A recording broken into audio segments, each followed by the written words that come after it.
Bonjour les enfants! Vous connaissez déjà Chapiou, ce petit chat pas comme les autres. Avec sa fourrure blanche et orange et son collier bleu décoré de poissons, il aime vivre de belles aventures entouré de ses amis. Même sans pattes, Chapiou trouve toujours des façons malines de participer et d'aider ceux qu'il aime. Et aujourd'hui, il va découvrir quelque chose de nouveau, le travail au potager. Planter, arroser, cueillir et peut-être même sauver les légumes d'un petit souci. Une journée pleine d'efforts, de surprises et surtout de rires commence pour Chapiou et ses amis. C'était un beau matin de printemps. Le soleil brillait doucement et l'air sentait la terre fraîche et les fleurs nouvelles. Dans son jardin, Mamie Jeanne préparait le potager. Elle avait mis son grand chapeau de paille et portait un arrosoir un peu trop lourd pour elle. « Oh là là !» soupira-t-elle. « Les tomates ont besoin d'eau, les carottes de désherbage et les salades de protection contre les escargots. Mais je n'arriverai jamais à tout faire toute seule. » À ce moment-là, Chapiou arriva en roulant doucement. Ses moustaches frétillaient, curieux de voir pourquoi Mamie avait l'air si fatiguée. « Miaou! Qu'est-ce qui ne va pas, Mamie ?»« Ah, Chapiou, dit-elle en souriant. J'ai tant de travail au potager aujourd'hui. Si seulement j'avais de l'aide. » Chapiou plissa les yeux et son petit cœur se gonfla d'envie de rendre service.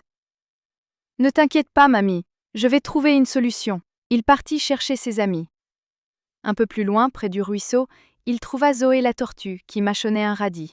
« Zoé, Mamie a besoin d'aide au potager. Tu viens ?»« Bien sûr !» répondit Zoé. « J'adore creuser un peu la terre avec mes petites pattes. » Puis, ils croisèrent Léon, le hérisson, qui poussait une petite brouette remplie de pommes tombées. « Coucou Léon, dit Chapiou.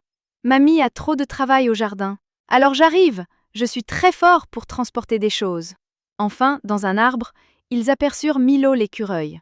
Il sautait de branche en branche, une noisette dans la bouche. « Hé Milo !» cria Chapiou. « Tu veux venir nous aider ?»« Bien sûr !» répondit Milo en riant. « Moi, je grimpe partout, je trouverai bien quoi faire. » Les 4 amis se mirent en route vers le potager.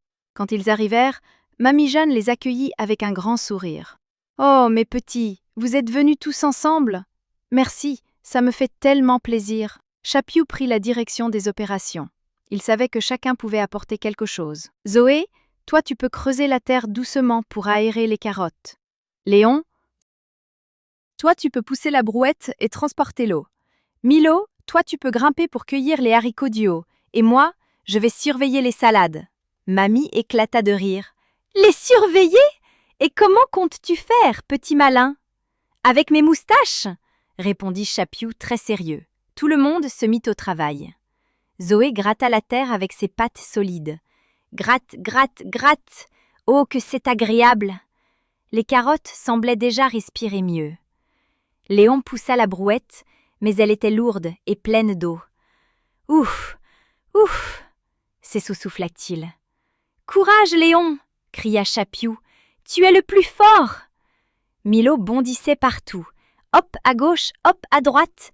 Il attrapait les haricots verts et les mettait dans un panier. « Youhou !» cria-t-il. « On dirait que je vole !»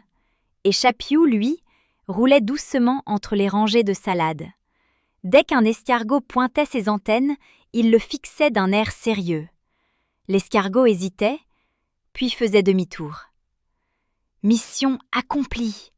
chuchotait fièrement Chapiou. Mais soudain, un problème arriva. Un gros nuage sombre couvrit le soleil. Le vent se mit à souffler. Et ploc, ploc, ploc.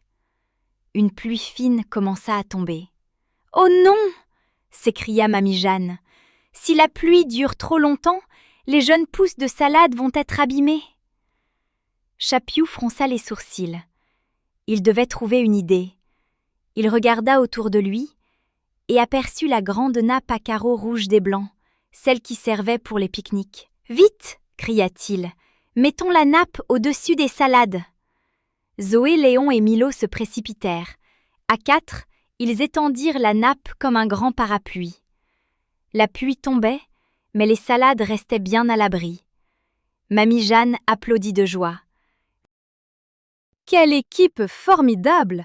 Vous êtes de vrais petits jardiniers. » Quand le soleil revint, les légumes semblaient encore plus beaux qu'avant. Les tomates brillaient, les carottes pointaient leurs petites feuilles, et les salades étaient bien protégées. Mamie Jeanne apporta une corbeille, et tous récoltèrent quelques légumes pour préparer un bon repas. Ils s'assirent ensuite dans l'herbe, croquant une carotte, goûtant une tomate juteuse et partageant des rires. Chapiou regarda ses amis et dit doucement : « Aider au potager, ce n'est pas seulement du travail, c'est aussi prendre soin de la nature ensemble. » Zoé, Léon et Milo hochèrent la tête et Mamie Jeanne les embrassa du regard. La journée s'achevait doucement, mais dans le cœur de Chapiou, il restait une grande fierté. Même sans pâtes, il avait trouvé sa façon d'aider. Et au potager, les légumes continuaient de pousser joyeusement sous le soleil revenu. Et voilà les enfants, l'aventure de Chapiou est terminée pour aujourd'hui. Mais si vous avez aimé passer du temps avec lui, vous pouvez retrouver encore plein d'autres histoires dans la playlist spéciale de Chapiou. Chaque aventure est différente, pleine de rires, de découvertes et de tendresse. Alors n'hésitez pas à aller découvrir et écouter la suite et accompagner Chapiou dans toutes ces jolies aventures. À très bientôt les petits amis, et gros ronron de la part de Chapiou.